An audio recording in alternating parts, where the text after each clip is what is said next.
မိတ်ဆွေများအားလုံးမင်္ဂလာပါကျွန်တော်ဒီနေ့ပြပြပေးမှာကတော့သဲရန်အကြောင်းဖြစ်ပါတယ်အဲကြောင့်သဲရန်ဆိုတာကအခုမိတ်ဆွေတို့မြင်နေရနေတဲ့လက်နဲ့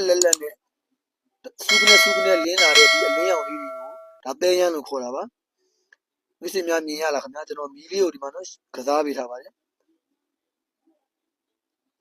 အဲကြောင့်ဒါတွေကသဲရန်ဖြစ်ပါတယ်ဒီသဲရန်နေသည်ကျွန်တော်ကြောက်ရမ်းနဲ့ဘယ်လိုကွာလဲဆိုရင်ကြောက်ရမ်းမှာကျွန်တော်အခုလိုမျိုးကြီးလက်ခနဲ့မနေပါဘူးကြောက်ရမ်းမှာတော့ရမ်းလင်းတော့လင်းတယ်ဒါပေမဲ့ဒီလောက်ကြီးလင်းရမပြင်းဘူးဒီလောက်ကြီးလက်အားမပြင်းပါဘူးအဲကျတော့မိတ်ဆွေတို့သိထားမှာဒီလိုသဲရမ်းပါတဲ့ကြောက်တွေဒီမော်တိန်တို့ပလွန်းတို့နောက်တစ်ခါကျကျွန်တော်တို့ဒီကြောက်မျိုးရောနေတဲ့ကြောက်တွေတို့အဲဒီကြောက်တွေမှာပဲပါတာများပါတယ်ဒီအဲ့လိုကြောက်တွေမှာလည်းဒီလိုသဲရမ်းကိုတွေ့ပြီဆိုရင်မိတ်ဆွေတို့ကသတိထားပြီးမှပဲတတိချာကြည့်ပြီးမှပဲအကြောင်းဝယ်လုပ်ကြပါအဲကြောင့်သဲရမ်းပါတာဒီကောင်းလားမကောင်းဘူးလားဆိုရင်တော့သဲရမ်းဒီမကောင်းပါဘူးအဖြတ်သဘောပါသဲရမ်းပါရင်ကိုအဲကြောက်ကဒီသဲရမ်းပါတဲ့နေရာတွေက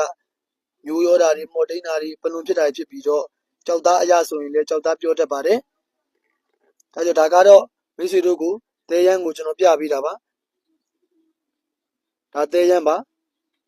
ပြီးတော့နောက်တစ်ချက်ကအခုဒီမှာဒါကြောက်စိမ့်ပါဒီကြောက်စိမ့်မှာပါတဲ့ရမ်းကိုကျွန်တော်ပြပေးပါမယ်ဒီကြောက်ဆိုရင်လည်းဒါရမ်းလေးညက်ပါတယ်တခြားလေးကြည့်ကြည့်ပါမိတ်ဆွေများဒီကြောက်မှာရမ်းလင်းတာနဲ့ကျွန်တော်တို့အစောနာကပလွန်မှာလင်းတာနဲ့မတူပါဘူးเนาะဒီမှာတော့ဒီကမ္မထောက်ထားတဲ့နေရာလေးဆိုတာကျွန်တော်ရမ်းလေးလင်းနေတာပါဒါရမ်းလေးလင်းနေတာပါเนาะဒီနှလုံးကိုကျွန်တော်ရှင်းပြီးတော့ပြီးထိုးပြပေးပါမယ်အောက်ကပလွန်က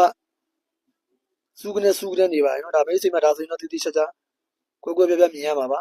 အဲကြောင့်ကျွန်တော်အခုပြချင်တာကတော့ဒီသဲရမ်းပဲဖြစ်ပါတယ်အဲကြောင့်မိတ်ဆွေတို့ကဒီသဲရမ်းကိုတိတိကျကျလေးမှတ်ထားကြပါအခုကျွန်တော်မီးလေးကိုတိကျထုတ်ပြထားပါတယ်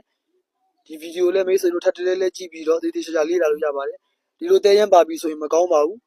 မိတ်ဆွေများဒါတတိထားအောင်လို့ကျွန်တော်ကတိတိကျလေးပတ်လေးပြပေးတာပါ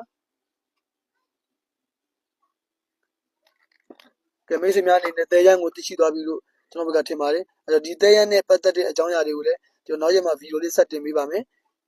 ကျွန်တော်ရဲ့ဗီဒီယိုတွေကို channel တက်တယ်ဆိုရင်တော့ like and follow လေးတစ်ချက်လောက်လုပ်ပေးကြပါဦးကျွန်တော်နောက်ရက်ဒီမှာလည်းဗီဒီယိုတွေကောင်းကောင်းမွန်မွန်လေးကြိုးစားပြီးတော့တင်ပေးပါမယ်အားလုံးကိုကျေးဇူးအများကြီးတင်ပါတယ်ခင်ဗျာ